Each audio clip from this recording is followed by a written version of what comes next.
Hi, the topic I chose to cover is the Lai Massacre as well as the court-martialing of former Lieutenant William Calley. Before I start covering any information, I'd just like to say that I will be saying a lot of names, but I will make sure to specify which two names will be the most important in regards to my exam questions. So, to start, the massacre took place on March 16th, 1968.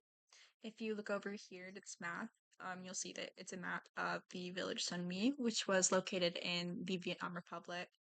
The massacre specifically took place right over here in this sub-hamlet called My Lai.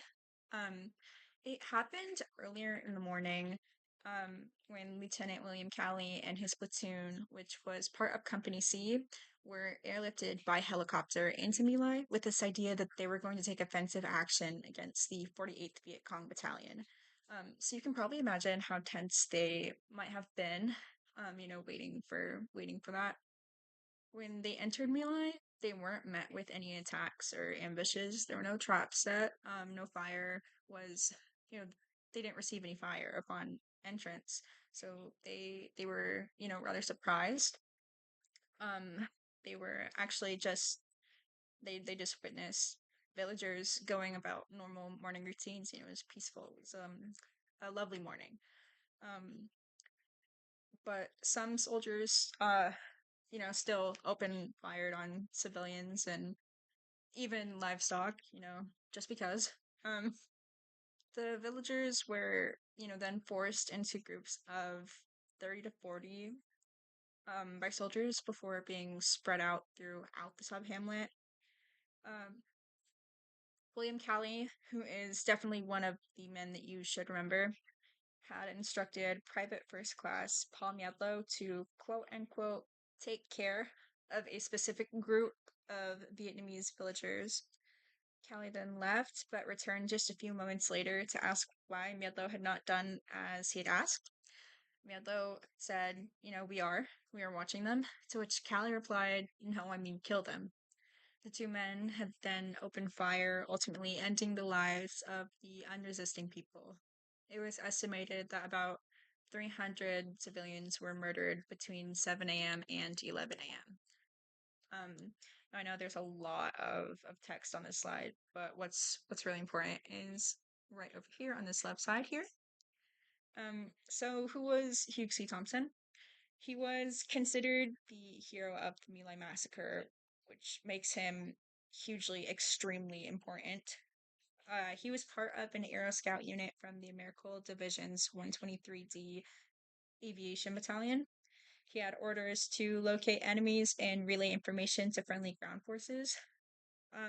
He had been flying above My Lai when he witnessed the burning village and subsequently landed his helicopter between fleeing civilians and US soldiers. He ordered his door gunner to fire on the Americans if they did not cease fire.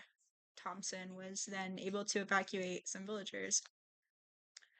What's over here, what I'm about to read is really, it's just stuff that I found to be interesting, and honestly quite sad, after, the massacre took place.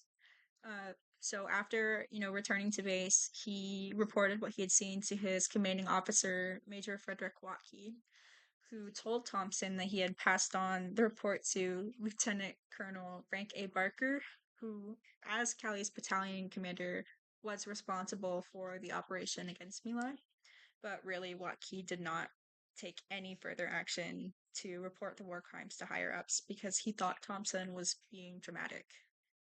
Thompson was distraught, rightfully so, and went to the division artillery chaplain, Captain Carl E. Creswell, who reported to his superior, Lieutenant Colonel Francis Lewis, who did not report to anyone.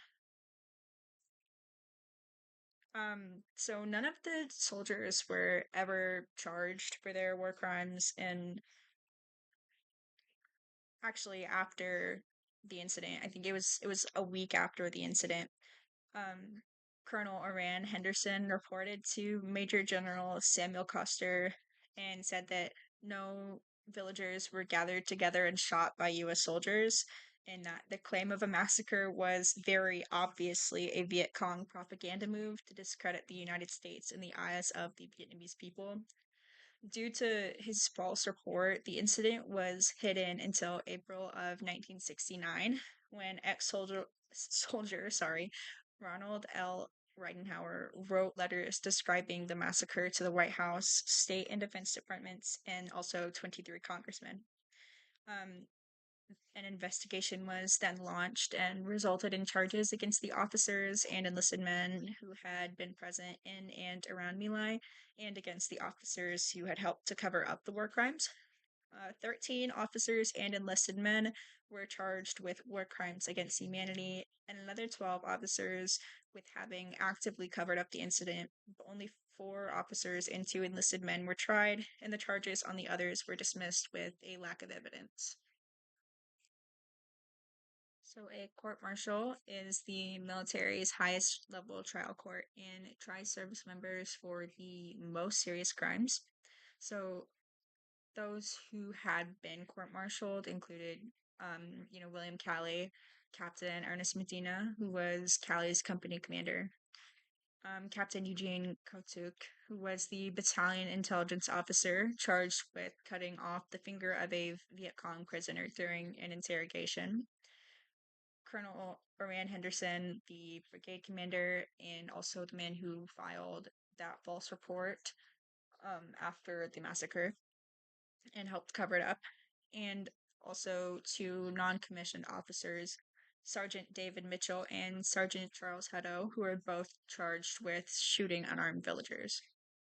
Um, all who were court-martialed were found not guilty except for William Calley. The court-martial began on November 17th of 1970, and the panel returned with its verdict on March 29th, 1971, when it convicted Calley of premeditated murder of 22 infants, children, women, and old men, and assault with intent to murder a child of about 2 years. The panel, which consisted of officers who had experienced combat in Vietnam, sentenced Calley to be dismissed from the army and to be confined at hard labor for life. Um, but then the White House inserted itself in the judicial process by stating that President Richard M. Nixon would personally review Calley's case before the sentence took effect, and that Calley would be under house arrest. On August 20th of 1971, General Albert O'Connor took action as the General Court Martial and approved the findings of premeditated murder and assault with intent, but reduced Calley's sentence to 20 years confinement. And that was Endgame. That was what his sentence really was.